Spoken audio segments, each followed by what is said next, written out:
ou un mot qui est loin, que tu sais très tellement loin. C'est quelque chose de concret, de sujet de parole. Tu peux expérimenter matin, midi et soir. Nous sommes nombreux qui prions Dieu en apostolant en ce Dieu-là. En fait, ce n'est pas la foi, c'est l'espérance. La foi, ce n'est pas l'espérance. Frère, la foi. Dieu demande à Moïse de construire un bateau, il n'a jamais plu. Il n'a jamais fait quoi? Non. Je dis plus, hein? Je dis quoi? Dieu demande à Noé de construire, il n'a jamais plu. Je te bénisse. Pas de pluie. Pendant des années, il n'y a pas de pluie. Mais Dieu demande à Noé de construire un bateau. Waouh. Dieu demande à Abraham, frère, de quitter son pays, son père, sa mère, sa famille, tout, aller à un pays qu'il ne connaît pas. Dieu demande à Jésus de faire le tour de Jéricho pendant 7 jours. Les grandes murailles. Il dit souvent s'effondrer, pas comme ça en guerre ou d'utiliser les armes. Waouh. Jésus peut dire, mais ce là, tu n'es plus. Chaque chose ne va pas en fait.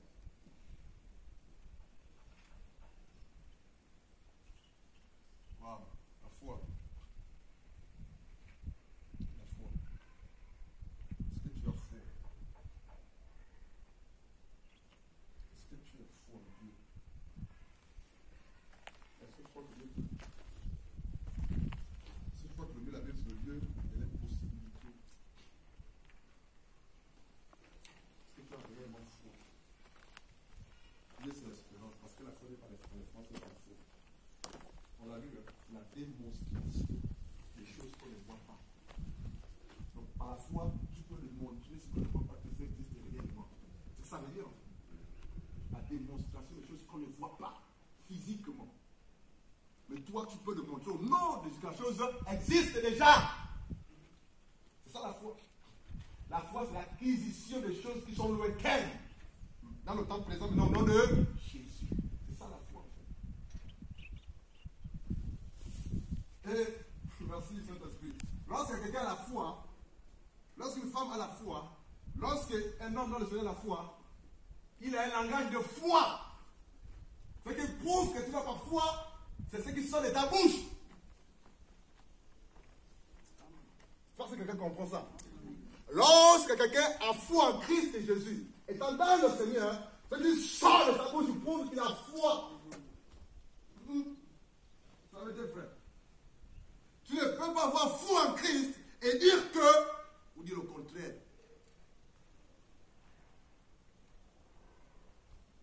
Est-ce que tu as foi en Christ Jésus? À chaque fois, frère Donald, que les hommes allaient vers Jésus pour obtenir quoi que ce soit, la guérison c'est une bénédiction. La délivrance c'est une bénédiction. Alléluia. Le mariage c'est une bénédiction.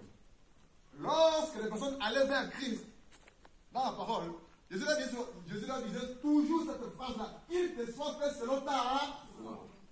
Sois guéri selon ta foi. Reçois selon ta foi. Donc la foi, frère, le carburant, c'est le moteur. Homme de peu de foi. Femme de peu de foi. Un jour, pendant que l'on priait à l'assemblée, au bureau, il ne m'était jamais aussi senti attristé ce jour-là. L'autre Dieu a osé me dire verbalement, audiblement, homme de peu de foi. Il m'a dit audiblement, boum, Blanchard, homme de peu de foi. Quoi, Seigneur? Je lui ai dit, quoi, Seigneur? Oui, homme de peu de foi. Je n'ai pas digéré ça. Je lui ai dit, pourquoi tu me dis homme de peu de foi? Parce que tu ne crois pas à mon pouvoir.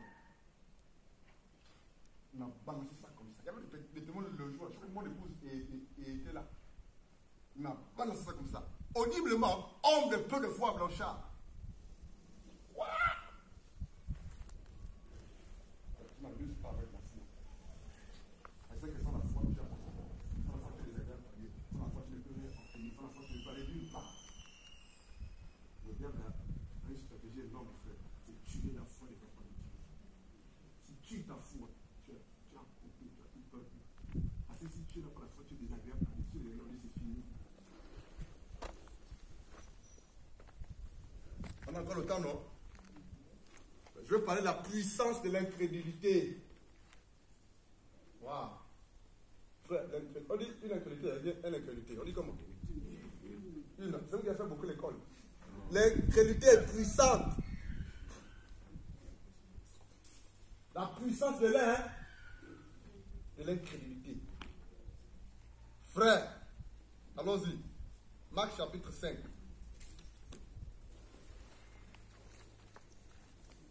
Matthieu 17, pardon. Matthieu 17. Fabrice, écoute bien, frère, s'il te plaît. Matthieu 17, 14 en descendant, jusqu'au verset 20. Je vais lire. Nous allons parler de la puissance de l'incrédulité. Moi, je ne peux pas parler de la puissance de l'incrédulité sans évoquer l'autre point, qui est son opposé. La puissance de la foi. Parce que quand on parle de la puissance de l'incrédulité, de l'autre côté, il aussi on aura parler de la puissance de la foi. Soit ta foi est puissante, ou c'est ton incrédulité qui est puissante. Matthieu 17, 14.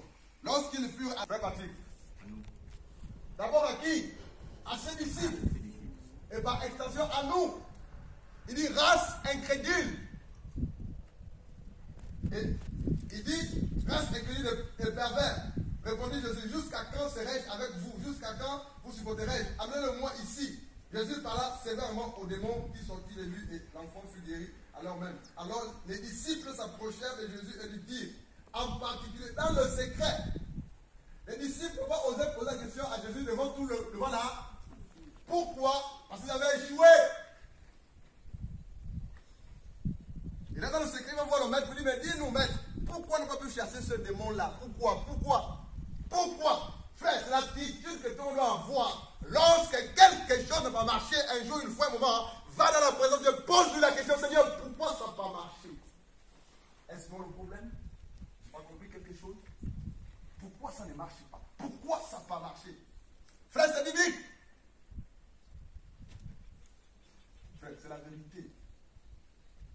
Et là, Jésus leur dit, alors les disciples s'approchèrent de Jésus et lui dirent, en particulier, pourquoi n'avons-nous pas pu chasser ce démon? C'est à cause de votre incrédulité. Waouh. Frère, ne pas réfléchir. Jésus leur a donné ça comme ça. Boum. Parce que vous êtes incrédule.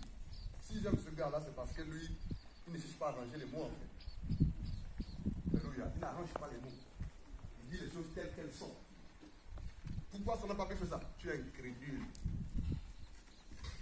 Et même quand il le dit ça, et quand il te le dit crûment comme ça, c'est pas qu'il ne t'aime pas, parce qu'il veut que tu saisisses. Il dit, c'est à cause de votre incrédulité, leur dit Jésus, je vous ai dit, en vérité, si vous aviez la foi comme un grain de sénévé, vous direz à cette montagne, transporte-toi d'ici, et elle se transporta, et rien ne vous sera impossible. C'est quoi l'incrédulité? C'est le contraire de la foi. C'est quoi l'incrédulité? Ne pas avoir confiance à Dieu. C'est quoi l'incrédulité? Douter de la parole de Dieu. C'est quoi l'incrédulité? Ne pas avoir confiance à la parole de Dieu. C'est quoi l'incrédulité? Vouloir résoudre le problème par tes propres capacités, tes propres moyens. C'est quoi l'incrédulité? Douter que Christ est puissant ou incapable de faire quoi que ce soit. C'est quoi l'incrédulité? Que Dieu n'agit plus. C'est quoi l'incrédulité? Que cette situation est difficile. Là, je suis perdu. Au contraire de la foi, l'opposé de la foi. Si les disciples de Christ, par qui ce démon devait être chassé, et si ce démon n'a pas pu être chassé parce qu'il était incrédule, ça veut dire quoi? Il y a certaines situations qui ne marchent pas, qui n'avancent pas. Il y a certaines montagnes qui se déplacent pendant ta vie parce que tu es incrédule. Il y a certaines choses qui ne bougent pas, qui ne se déplacent pas, qui ne bougent pas parce que tu es incrédule. Et lorsqu'il y a l'incrédulité, tu ne peux pas agir. Rappelez-vous que Dieu a dit, il ne fut aucun miracle dans cette ville parce que ils étaient Le problème, ce n'est pas l'homme de Dieu qui prêche ou celui qui prêche. L'homme de Dieu n'est rien. Blanchard n'est rien. Zéro, misérable, mortel, impuissant, incapable. Mais la parole de Dieu est puissante et surnaturelle. Amen. Oh, qu'est-ce que je peux faire moi, incapable que je suis?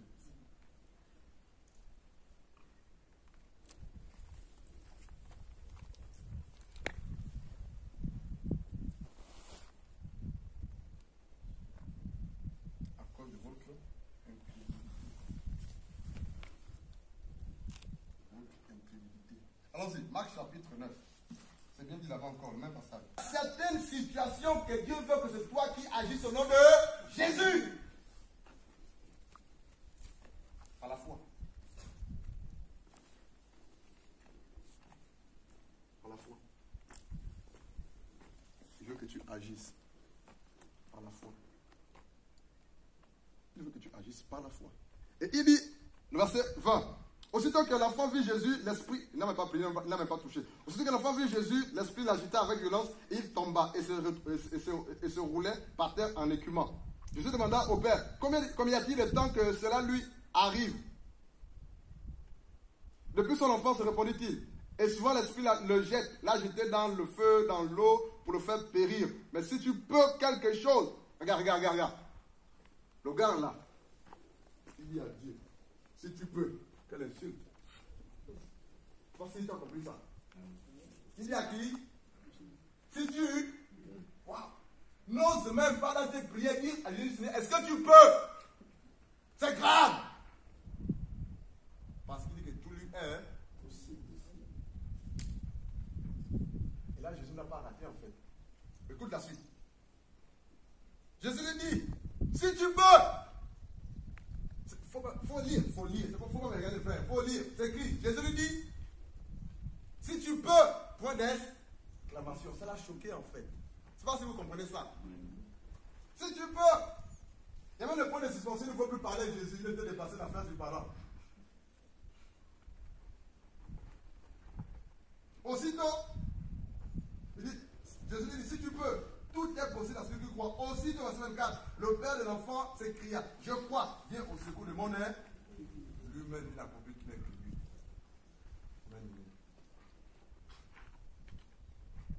C'est ce que nous sommes en fait, la puissance de Dieu.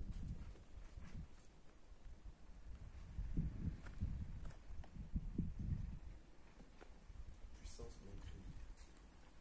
On va illustrer ça simplement. Lorsque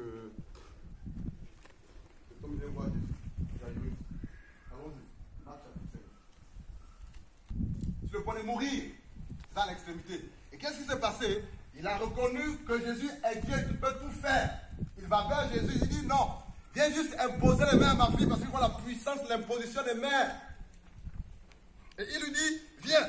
Le verset 23, le verset 24, Jésus s'en alla avec lui et une grande foule le suivait et le pressait. Écoutez bien, à chaque fois qu'il se déplaçait, des foules et des foules le suivaient. À tel point qu'on ne peut pas distinguer qui est Jésus dans la foule. Mais comment on arrive à le distinguer, en fonction de ce qu'il opérait, de ce qu'il disait, de sa façon de parler, de se comporter, d'agir. La foi a un langage. La foi a une attitude. La foi donne un comportement. La foi est un langage. Lorsque quelqu'un parle, on peut discerner si la foi ou pas en Christ Jésus.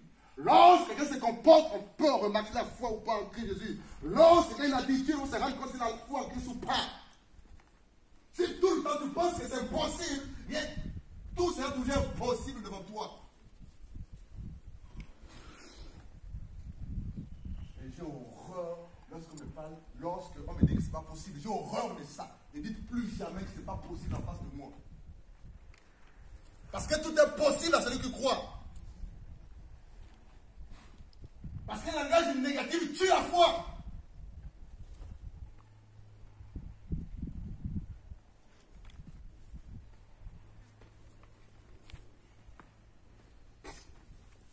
On a parlé du héros de la foi là. Hébreu 11 que le frère a lu. Les héros de la. Les héros de la. Waouh. Les héros de la foi. Les gens qui ont agi, qui sont comportés, qui ont parlé selon leur foi, au nom de Dieu. Et on va continuer. Dieu dit quoi? Dieu dit quoi? Aidez-moi. Le verset 25, pardon 24. Jésus s'en alla avec lui et une grande foule le suivait et le pressait. Waouh. Verset 35. Aidez-moi s'il vous plaît. Laisse-le, s'il te plaît. Lis. 35. Comme il parlait encore. Je vais lire ça s'il vous plaît, Brenda. Verset 35, s'il te plaît. Comme il parlait encore, survint de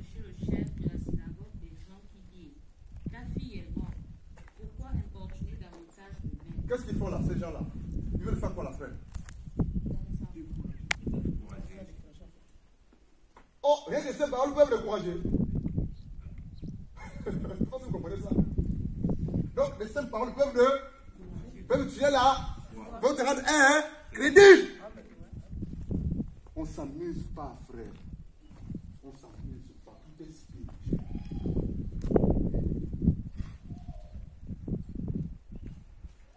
Oh, Jaïrus, c'est fini. On regrette chez toi, là, ta fille est morte. Ne fatigue pas Jésus. Non, laisse tomber.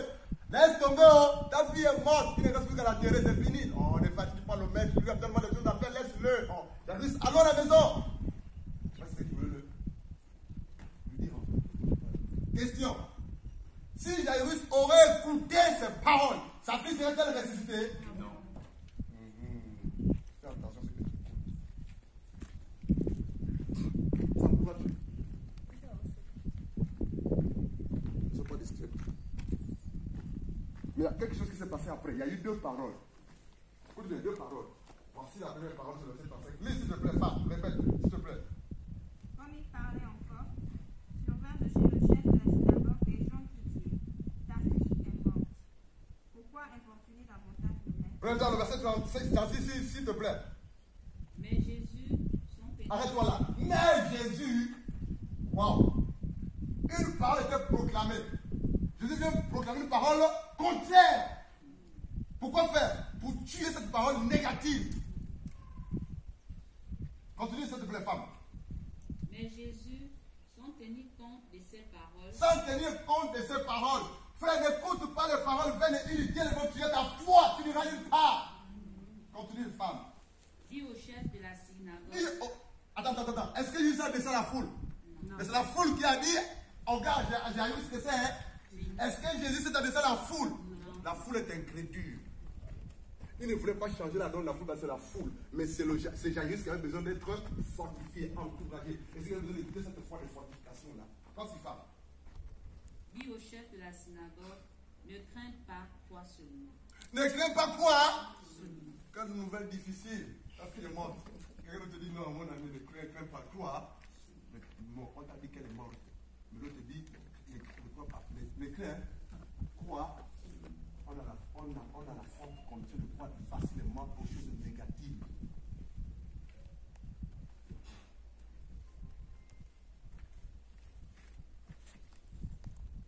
C'est ce qui se passe en fait.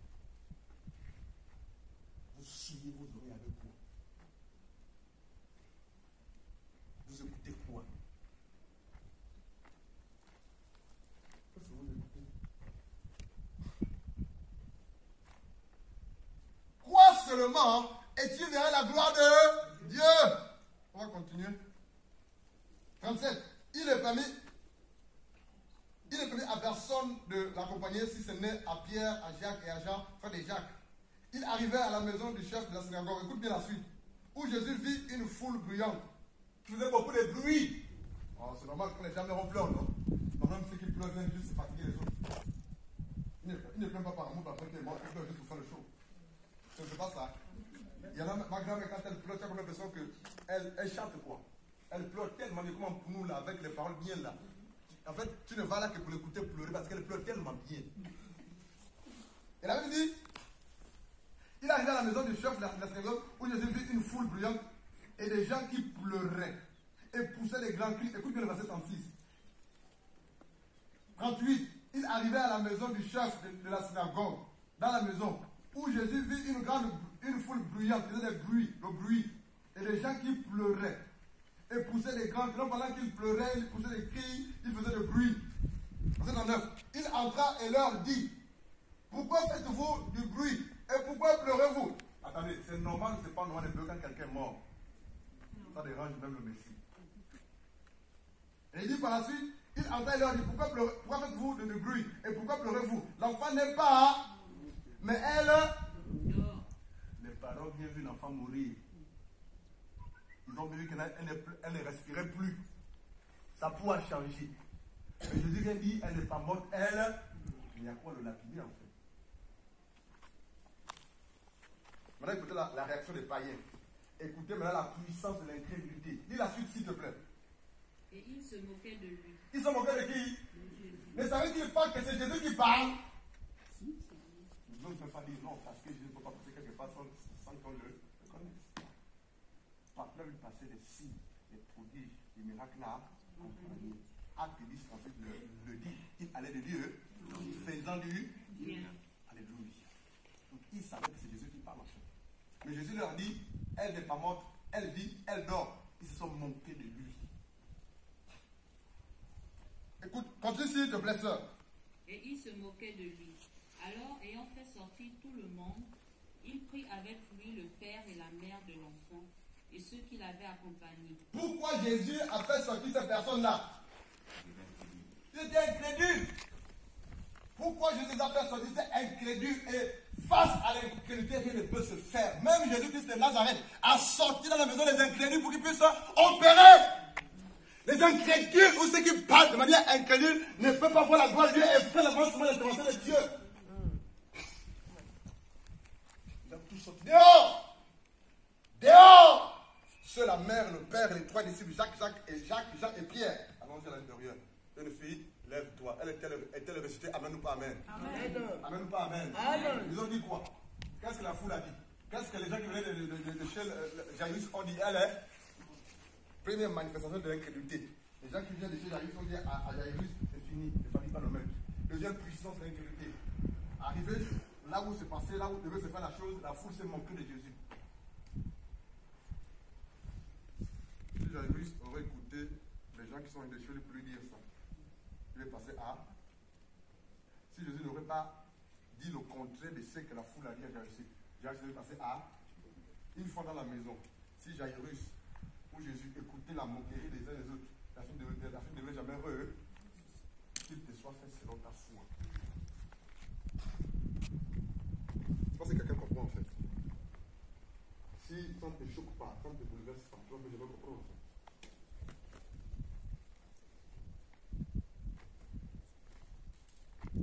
On ne s'amuse pas avec la foi. C'est une âme puissante, redoutable.